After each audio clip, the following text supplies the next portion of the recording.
Hey y'all, it's Dr. Shamanda. Welcome back to my channel where we talk about all things mental health, personal finance, and overall strategies to live your best life.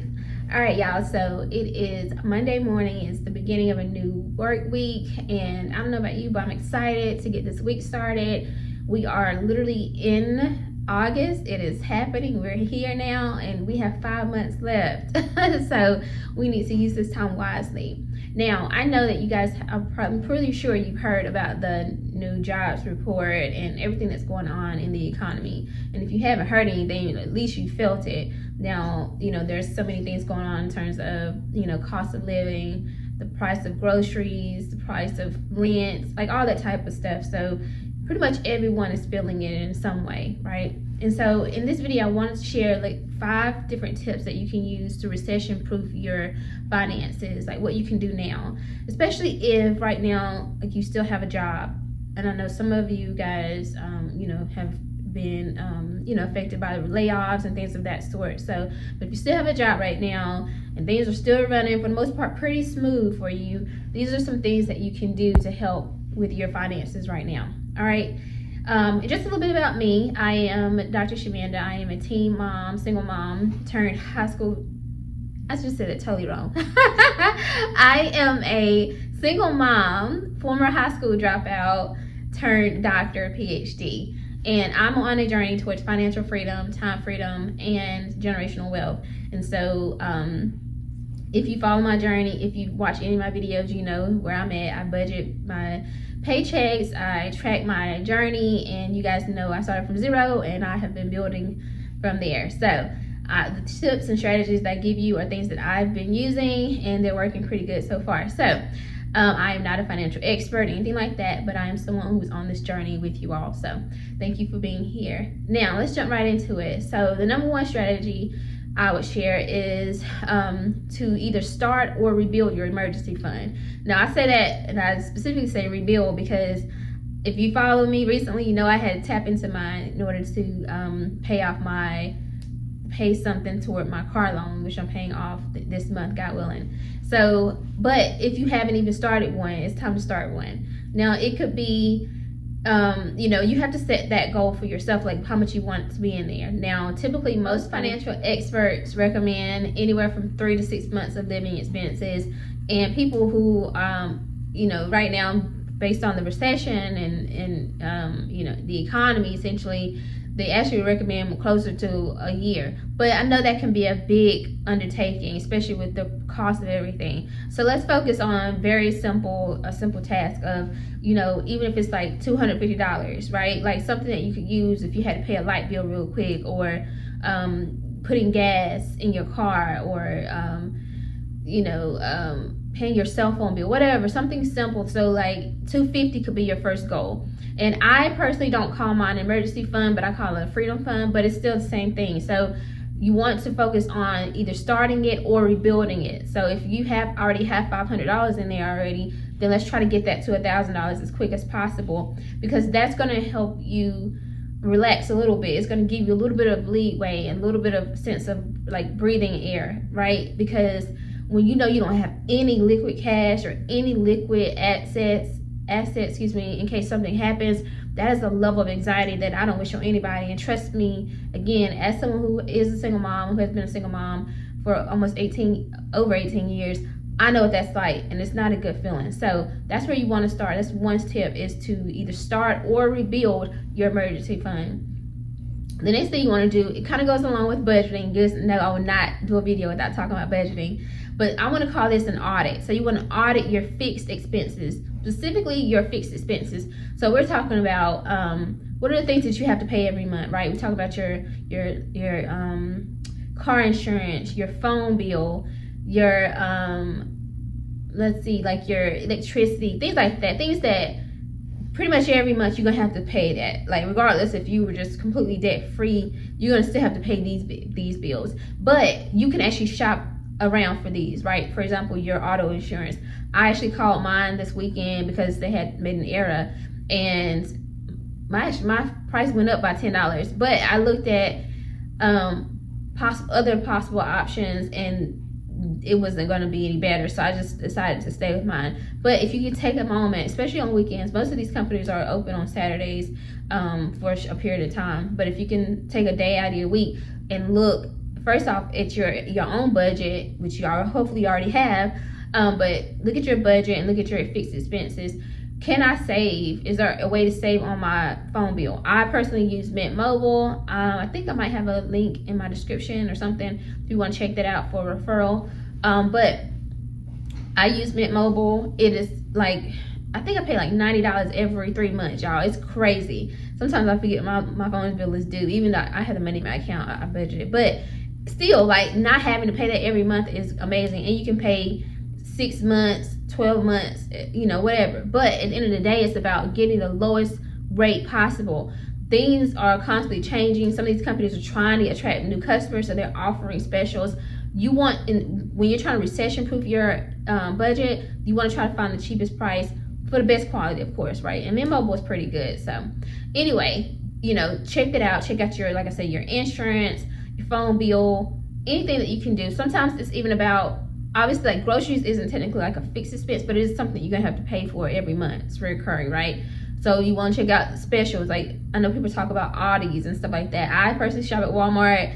You know, it's just me. But if I know there's somewhere cheaper, I'm gonna go there. So check out those, audit your budget, and look at those fixed expenses and see if there's somewhere that you can get something cheaper. Okay.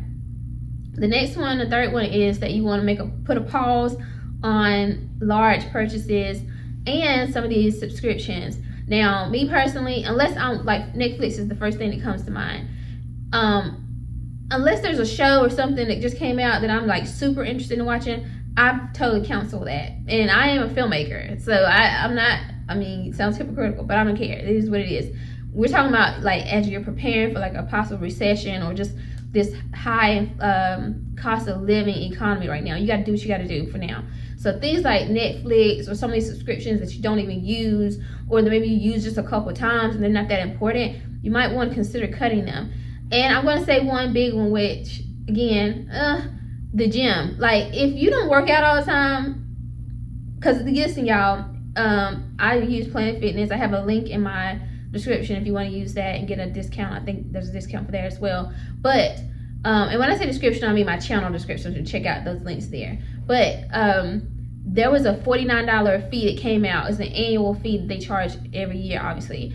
And I wasn't expecting, I didn't even see that coming. I didn't even know. But that was $49. And I was just sitting there thinking, like, I gotta pay $49 this month plus the $25 for the regular, like, I have a black card, which means I can bring a guest and I can go to any Planet Fitness gym in the world, whatever, basically, right? But I was like, is this really, do I really need this now? Because my daughter got this, the treadmill that you can use at home, basically a stepper or whatever. And then I'm like, I can do some gym, like some workouts here at home. Do I really need the gym? And the only reason why I kept it is because I know I want to go up on my weight and I'm, you know, toning up and things like that. So, and I'm doing like the body recomp, and you have to do progressive overloads. You got to increase your weight. That's the only reason why I kept it, because I thought, like, is this really necessary right now, or is this something that I can cut, right? So you want to just take a moment and really evaluate the things in your life that you're using. Do you use them? How often do you use them? Are they important? Can you cut this? Is there another way to use it that's, you know, less expensive? And again, like any large purchases, like for me, God willing, I'll be paying off my car this month. I want another car. I want an SUV, but I'm like, it's not that important. It's not necessary. So I'm not going to purchase another car anytime soon, right? Until I have saved that, you know, amount saved up in cash, essentially. I don't know what that large purchase is for you, but think about that. And you think about, is it that important? Or is it more important to have that money in your savings account just in case something crazy happens right now, right? All right, the fourth thing is increase your income, but do it with low lift options. And low lift options mean things that are more like easier or like passive streams of income that you can build. So for example, me personally, I've been going back and forth, like, do I want to take a contract role, like a part-time contract role, and work on the weekends? You know, people, you know, obviously consider things like door dashing or Instacart. You know, maybe if you want to start like I don't know, some type of side hustle where you can earn some quick cash doing something that's not that hard. Like, so you just got to be creative and think about what are your skills, what are your talents, what are the things that you do very well that people will pay you for. If you have kids that are like teenagers, do you have neighbors in the neighborhood who might need a babysitter? So you can get them to do stuff. Like, I mean, there are so many different things. You got to just brainstorm and think about those. But the goal, though, is that it's something that's low lift, meaning it's not so challenging and hard, because most of us are already working 9-to-5 jobs, and working all day. We don't want to burn out. And you guys know I am not an advocate for not side hustle, but for hustle culture. But I do think that having some side hustles are important, especially in this economy. Again, the premise of this video is that we're trying to recession-proof our finances, meaning we have multiple streams of income and we have money set aside, so in case something happens, we are good and we're covered. For me, it's building this YouTube channel and getting this channel monetized, because I know this is something I'm going to do anyway. I love doing this. I love doing these videos. I love teaching. I love sharing education and sharing my journey. I love motivating and inspiring people. So I can do this and prayerfully start making, streaming income from YouTube and Google AdSense. So that will be an option if you're interested as well.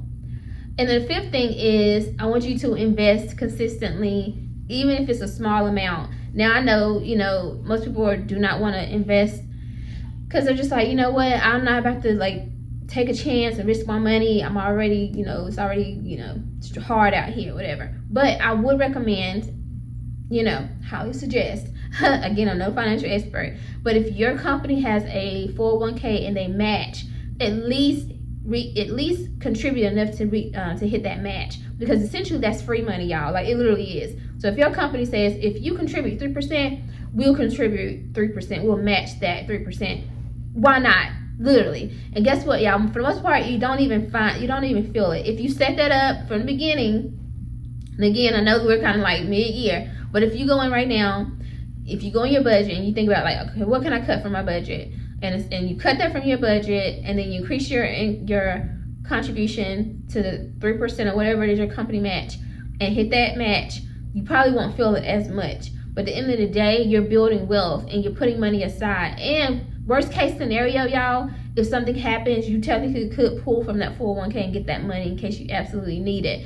At least it's there. So, sorry, y'all, my phone died. But anyway, at least it's there in case you need it.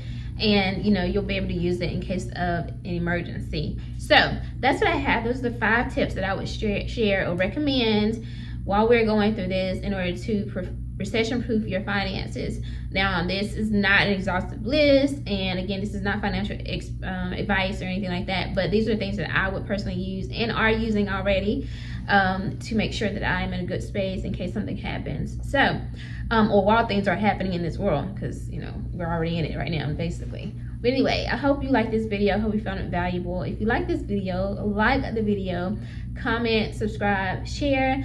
Share with me one tip that you're using right now. How are you recession-proofing your finances and your family and preparing for and managing in this economy? All right, thank you guys again for being on this journey with me, and I will see you guys next time. All right.